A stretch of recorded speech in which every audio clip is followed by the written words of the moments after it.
अस्सलामु अलैकुम वरहमतुल्लाहि वबरकातुहू। बाज़ दोस्त जिहड़ा इलाके दे वो मैसेज करते हैं जी फलां पेट्रोल पंप वाला तेल घट पा रहा है तो फलां वाला घट पा रहा है। ज़्यादा जोश अगर किसी बंदे नूं आया होवे तो वह अपना कोई वीडियो बना के या बयान रिकॉर्ड करा दिंदा है।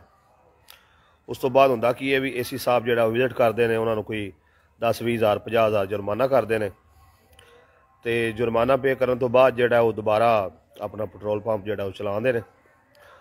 और कदी कदी जिहड़ा वो पेट्रोल पाने वाले बंदे खड़े होंदे ने वो ही उस बंदे नूं कह रहे होंदे ने कि जिंदा कोई मसला बन गया होंदा पेट्रोल घट पिया किसी नूं समझ आ जाए बयान देना चाहे वो आंदे अच्छा की हो जाएगा की कर लेगा।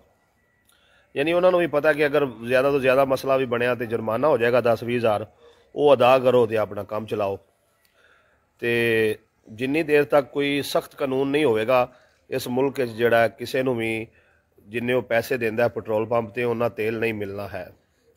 वो मिसाल है ना पंजाबी दी कि खूह के अंदर अगर कुत्ता डिग पवे ना तो बोके सारा दिन कढ़ते रहो पानी तो वो पानी पाक नहीं होने लगा विचों कुत्ता कढ़ना पैगा।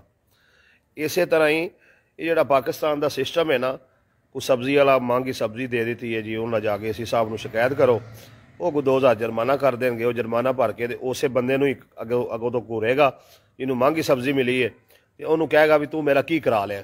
ठीक है जी, मतलब कि 2000 रुपये ही ना तो मैं तो इस तरह ही महंगिया चीज़ां वेच रही तो शाम को मैं नाल 4000 कढ़ लेना होर महंगिया चीज़ां वेच के।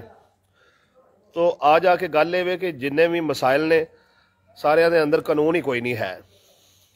बड़े सारे मसाइल पुलिस जिहड़ा अपना किरदार वहांदी तो मुलजम नूं फड़ लैंदी है तो जिसले मुलजम जिहड़ा अदालत पेश होंदा है तो अदालत जिहड़ा 2-4 महीनों बाद उसकी जमानत ले लैंदी।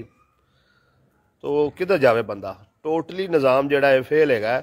जिन्नी देर तक इन्हां सारे मसाइल के उत्ते सही तरीके नाल सज़ावां नहीं होणगियां उन्नी देर तक मुल्क के अंदर कोई बेहतरी नहीं आ सकती। ये इंज ही जिवें मौजूदा जिहड़ा निज़ाम है सिस्टम है इहदे अंदर बेहतरी की उम्मीद रखना इंज ही है जिवें खुसरे कोलों बच्चे की उम्मीद रखना है।